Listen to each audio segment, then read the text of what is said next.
to the ring for the first time since his loss by second-round technical knockout to Oliver McCall last September. And Lewis will be going against the very dangerous Lionel Butler, a 261-pound fighter who comes in tonight on the strength of 17 consecutive knockouts. Meanwhile, the next... And once again, the record for Butler, 23-10-1 with 18 KOs. A much better fighter now than he was when he first began as a professional after doing 5 years of hard time in a Louisiana prison. Here comes Lewis. And there's the weight progression for Lennox. 1092 was the Ruddock fight. 1093 was the Bruno fight in Cardiff, Wales. 994 was the McCall fight in London. And now tonight, 248 pounds. He says that Emanuel Stewart has awakened his natural instincts. We'll see.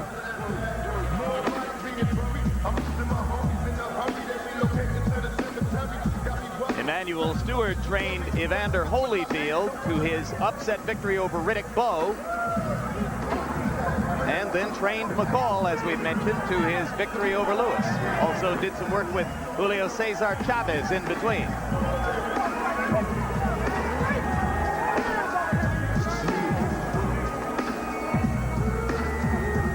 Like Moorer, Lewis was an unbeaten fighter when he tasted defeat last fall. The record remains 25-1 with 21 Lewis knockouts.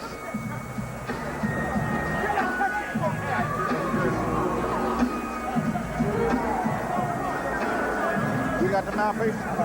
Right now, let's go to ring announcer Jim Hall for the pre-fight introductions.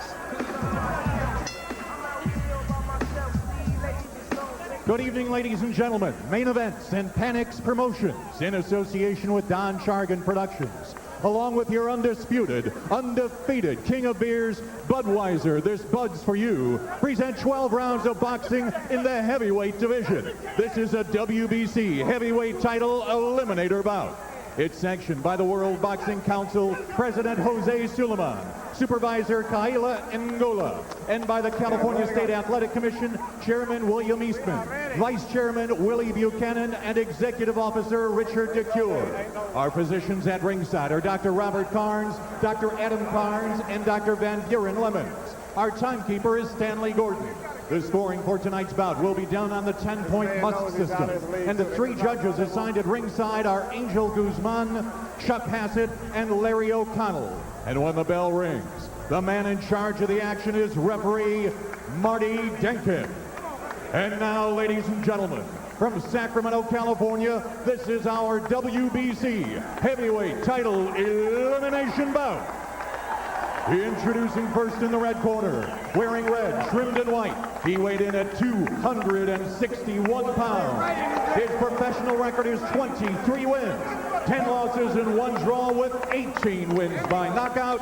Ladies and gentlemen, from New Orleans, Louisiana, introducing Lionel Butler.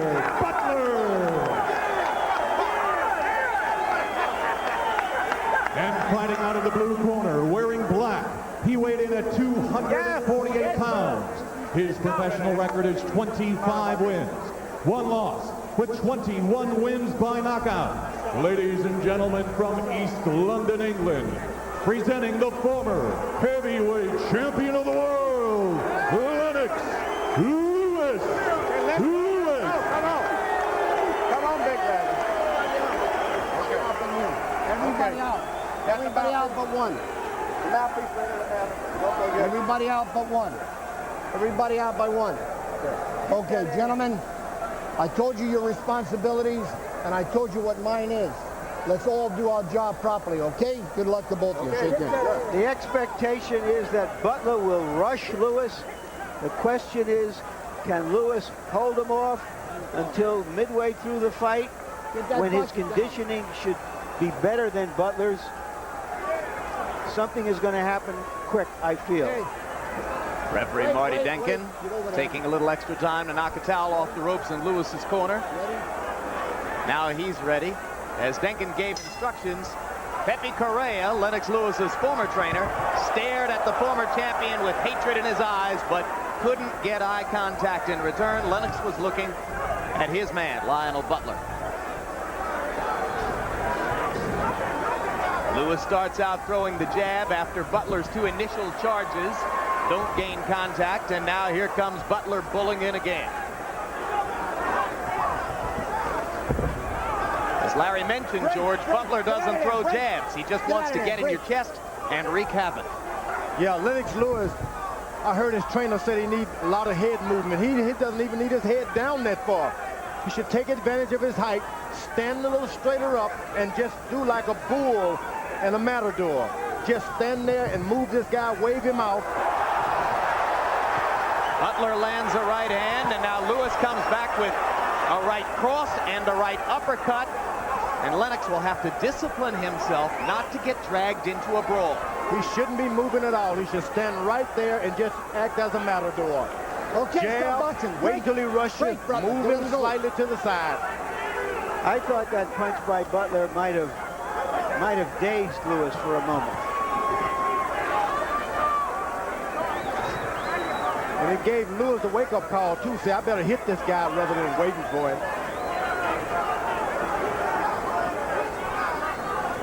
A guy like Butler with all that bulk, rushing like that, he can't keep it up for 3 minutes. He can do it and then rest. And when he takes that rest, Lewis should be popping him with his jab. When you see Lewis paw with the jab and then try to bring the right hand over the top, that's the old Lennox Lewis. That style has been both good to him, as in the Ruddock bout, and bad to him, as in the McCall bout. He takes a left hand hook there. Because he's reaching down with his left jab. He shouldn't even think about going to the body unless the body presenting itself up high. Butler's just so unorthodox. This is unlike any other fight. Right, George? You got to, Lewis should remember, when this guy throws 3 punches, he's tired. You got to get him when he's resting. Lewis should not allow him to rest. Lewis looking a little tentative and once again engaging his habit of jabbing and then leaving the left hand out there. He just doesn't know how to jab. That's all there is to it.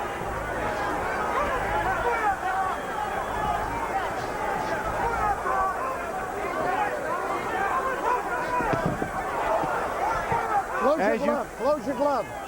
As you can see, whenever Butler throws those punches, Lewis is automatically out of the way. He doesn't have to move.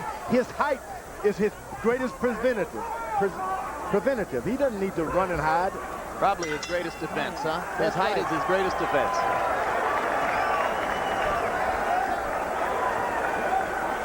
A little test, you're just getting a little warmed up now, okay? Keep your left hand out, but keep your right hand up. You're dropping the right hand a little too much, okay? Keep your left hand up, and when you start seeing the opportunities, let your shots go. You're going to have to get a little respect from him and shoot that little short right hand where you're shooting it.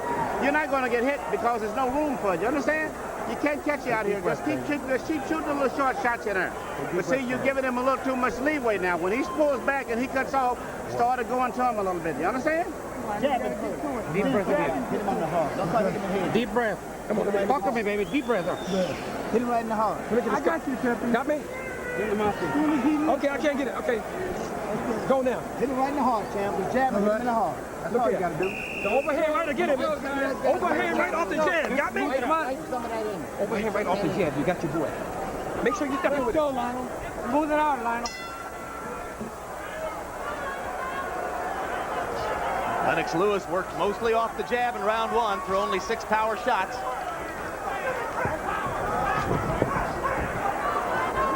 Okay, break. You're tied up. Break clean.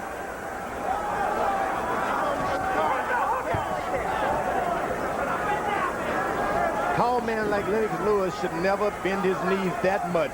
You're making yourself the same height as your opponent.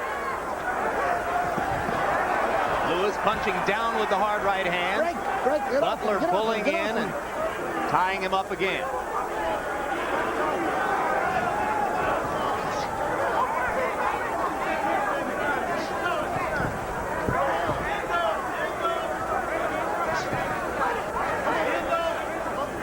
Wonder when and if Lennox Lewis is ever going to learn not to leave that left hand out there in front of his opponent, George. And as the corner told him also to pick his right hand up, carrying it right down by his chest. Could leave him vulnerable to a left hook. That's true, because with his height and his hands up, there's no way that Butler can sneak a shot in. Crowd begins to boo at the slow pace. Butler tries that left hand and takes a right and a left in return from Lewis. And a hard uppercut by Lewis. You can see that Butler, a big man, takes a shot pretty well. That's right. But this kind of fighting benefits Lionel Butler. Doesn't benefit Lewis. Lewis should be jabbing and moving. Butler, it's the only chance he has. Get off him, get off him. No. Get off him. I don't want you to bend on him. So far, I've got to say, it looks a lot like the old Lennox Lewis. Oh, no changes at all. Now his jab is getting a little more snappy.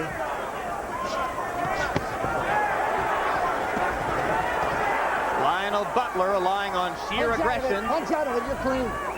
He can bother Lewis with those wild shots over the top. Sooner or later, Lennox Lewis is going to remember who he is and what he's gone through and revert to the old Lewis of maybe 3 years ago. The good Lewis. And whip this guy. He's trying what his trainers is trying to tell him to do, and that's not going to work. Left hooks, you got a good right hand, why not use it?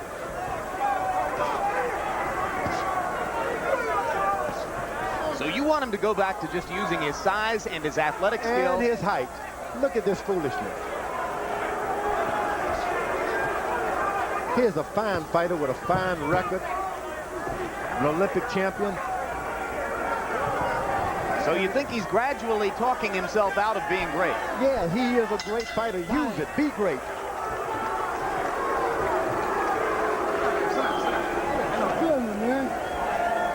Let me explain to you. Go out there and jump on this sucker. You gotta jump on him. Hit him in the head. Go out, jump on him and hit him in the head. And move your head when you go in. And crack him to the head. You got me? You get your man if I'm telling you, but you gotta put it together in combination. When you Make him bring his arm over here, bring the right hand and go right on his chin, okay? Just keep working on it and break it off. Break it off fast, okay? But you're keeping him in the zone where you need to keep him at, okay? There's a record that can't be beat. He didn't land a punch in that round, but You got a lot of shots that you can land that you're still hesitant on, but it'll come later on, okay? Keep working the left hand. Keep him out there in that zone where we want to keep him at, okay? And then bring the left hook before you throw the right hand. what Lewis is doing that he hadn't been doing in recent fights is reverting to his natural caution. He was always a cautious counter puncher who made you commit and then got you. And that's what he's trying here. And you heard Pepe Correa telling Butler, go out there and hit him on the head. Obviously, Correa is suggesting to Butler that he doesn't think his former fighter Lewis can take a punch all that well. Lewis spreads his legs too far apart, brings his height down to the size of Butler, and this right-handed Butler has can, even if you cover it up, hurt you. Quick right hand inside by Lewis, landed. And he sticks a couple of effective jabs and remembers to bring the left hand back after throwing the jabs. Therefore, he's got a guard in place when Butler tries the wild right. You should stand a little taller.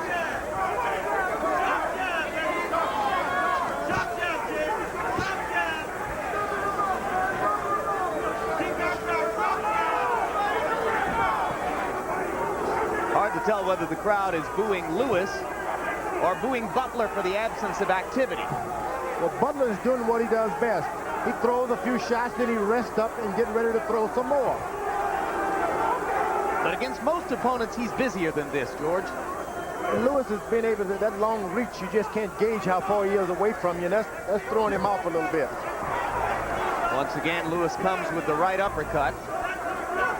That can get him in trouble if he doesn't remember to get himself back in position after he throws it. And he's doing a little more left hooking, which is unusual for Lewis. He's sticking out a left hook every now and then. I think that's a little something his new trainers put in there. A left hook bailed him out of trouble against Frank Bruno in Cardiff, Wales. He's proud of that punch and hopes to make more use of it in the future. Yeah, and he's using it as a Stepping little... on his foot, okay? All right. He can't help it. His feet are size 16. He does have some boats out there, doesn't he?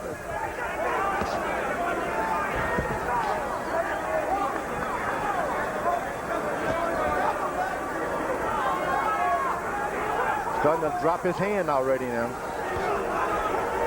Your hands punching there, Lennox. Butler landed a left hand. Lewis cracked with a right. You cannot pivot and hit. Lincoln tells him he cannot pivot and hit. Touch glove. Let's touch it up. But Lewis did what he had to. Can't pivot and hit. Just forget about what the referee is telling you and continue to protect yourself.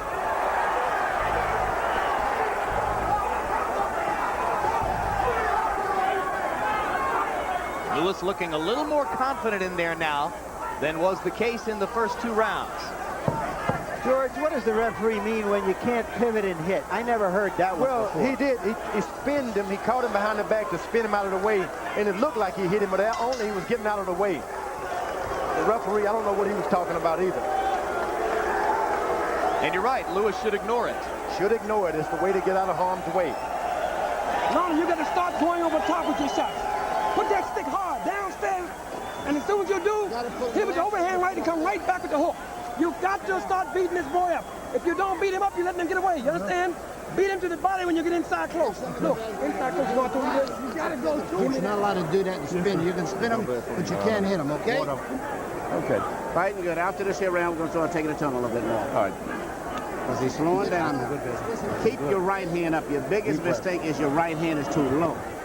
Let's take a look at that pivot move that the referee told him.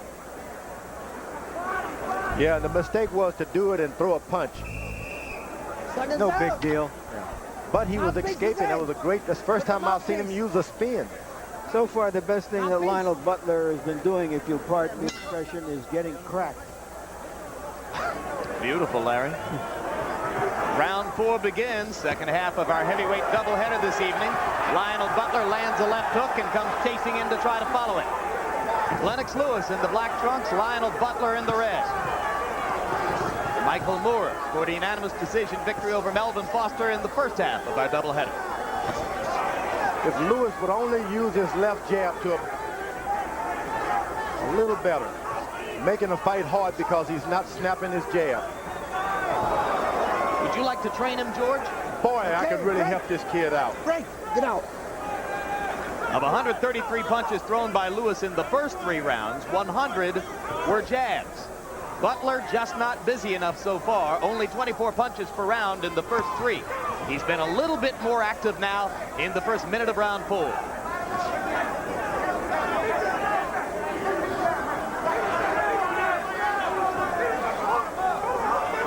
Lewis started to feint a little bit. He's doing right. You got to deliver something once you fake. There's a good combination. And there are 2 good jabs. Great jabs for Lennox Lewis. If he can only keep it up. When this guy charges him, just wait until it's over and go right back to your jab. Lewis suddenly doing a lot of work with the left hand. And that is relatively new. Now he paused with the jab and springs with the right. That works against guys like Phil Jackson, but Butler is slightly above that. Marty Denkin telling Lewis to keep his glove shut.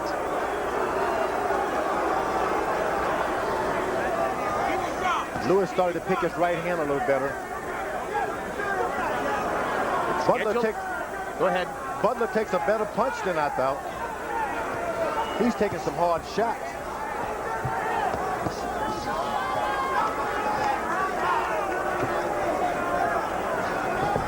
He was knocked out 3 times in his first 5 fights, so Butler's been down a bunch, but not recently. Has not lost since April of 1991. Lennox Lewis has one of the best right hands in the heavyweight division. He cracks you 2 or 3 times. Woo! 2 right hands right there. That hurt.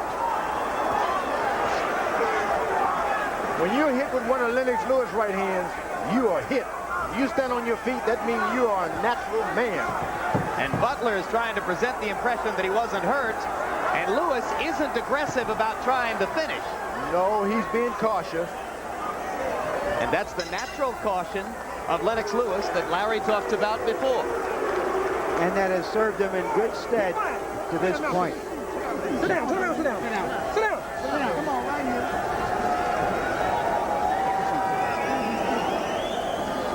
You need to start taking deep breaths. Come on, take a deep breath.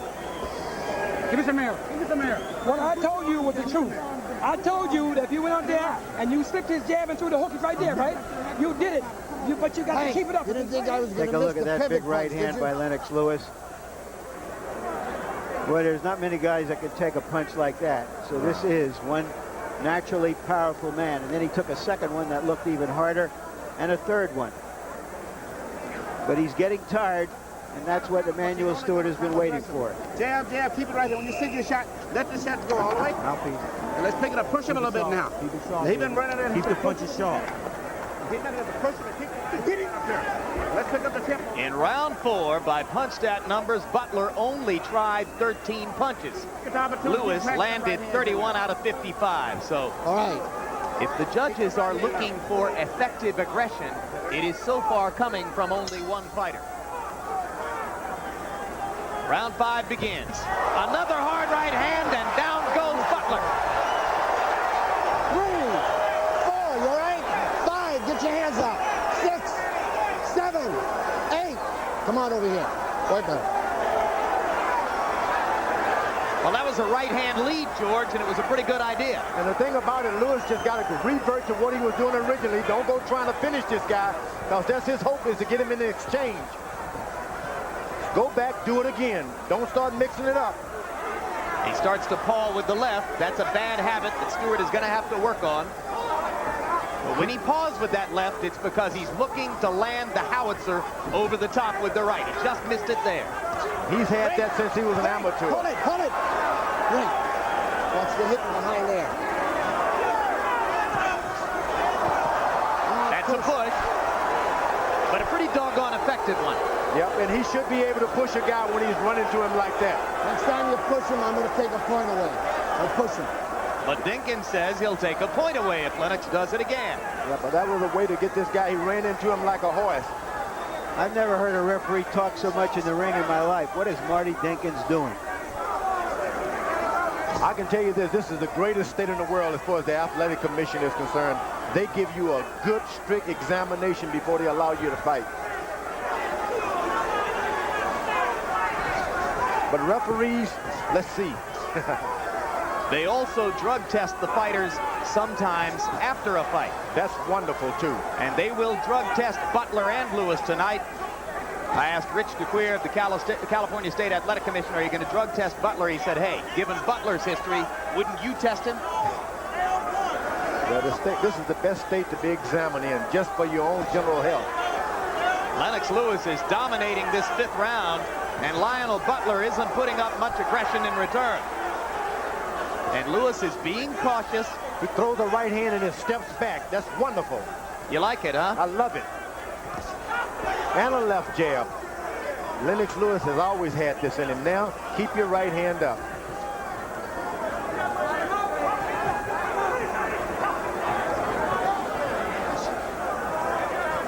You can't help but fall in love with Lewis's body and physical presence in there. I mean, he just looks like he ought to be great. And he should be great. The only problem is he's an underachiever. Well, and a lot of critics say that he doesn't want to fight and isn't going to learn how to fight. But he's getting better here as he goes along. And that right hand might be enough to finish it. And it is. All over. Marty Dinkins is doing a wonderful job now. All over. And the thunder is still there in Lennox Lewis's right hand. And we saw the result of a more intelligent, more cautious Lennox Lewis beating his man down and then smartly finishing him. That was a good performance for a fighter coming back off a knockout. You have to give that a very high rating. And George Foreman at the table next to us is applauding as Larry calls it a good performance. Couldn't have been said any better. 5 punches thrown by Butler in round number 5. Lewis threw 43. In the end, it was an ultra-dominant performance by the former heavyweight champion of the world, Lennox Lewis. Boy, when Lionel Butler came into the ring, he should have come represented by Mr. Roberts' neighborhood. And And as Larry Merchant goes into the ring to try to find Lennox Lewis, we take a look now, George, at the first knockdown. That was the right-hand lead, followed by a left. That's right. He was able to land a combination and not put too much of his body out of position. So he was able to do nothing but punch and not land his body there. And now here's the finish of the fight, as Lewis will first pound him into the ropes with that right hand. hurt right quick. It was a matter of just finishing it. The others were just wild, but that initial right hand to finish it was just as great a right hand as I've ever seen. Watch again. That one landed flush. And Marty Denkin with what I have to think was a very good stoppage. I think so. I'd like to hear what Larry has to say about that. Well, I think Larry will agree with us that it was a good stoppage. I'd like to hear what Lewis has to say. I think more importantly, Lionel Butler thought it was a good stoppage. He didn't want to go on at all. Oh, you're back. I thought you had gone into the ring to grab Lennox. Well, I'm back. I want to admire him from afar. Yeah, you've gotten your chance. Let's take a look at final punch stat numbers, and they reflect Lewis's dominance in the fight. But we told you at the beginning that Butler was an active heavyweight. Tonight he was not, and I have to think, Larry, that he wasn't in the best possible shape for this fight. Well, his poundage or tonnage certainly showed that. He's a troubled guy, a guy who's had serious drug problems, as we said earlier, which means that he really hasn't had a chance to get in shape. Emanuel Stewart was exactly correct to wait a while, and he would be there for the picking. Right now, let's go to ring announcer Jim Hall for the official particulars of this one. Ladies and gentlemen, winner of this WBC heavyweight title eliminator bout. At 2 minutes and 55 seconds of the 5th round, winner by knockout, Lennox Lewis.